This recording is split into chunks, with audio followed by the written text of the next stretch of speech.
అది రామాయణ మహాయుద్ధం భీకరంగా సాగుతున్న తరుణం.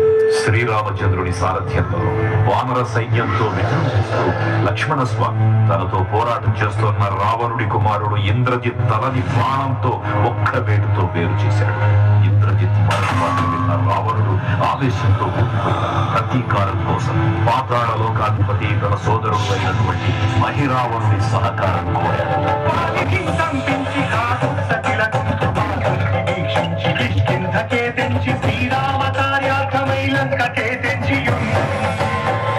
ఆ జీవి మకరధ్వజుడు అనే తన పుత్రుడు మహాసముద్రాన్ని దాటుకుందని నీటిలో పడ్డ స్వేదవిందు ఒక మొసలి గ్రహించడం వల్ల జన్మించాడని తెలుసుకొని ఆశ్చర్యపోతారు హనుమంతుడు.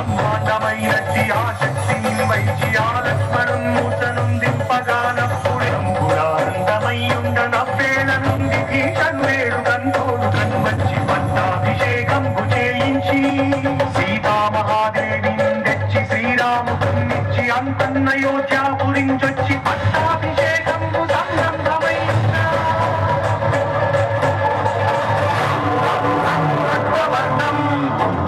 దినకర వదనం ఈశ్వరం శ్రావరాణం రమ్యతేజం గిరిజలకరం కీర్తి పంచాదివభ్రం రాజయోగం సకల శుభనిధి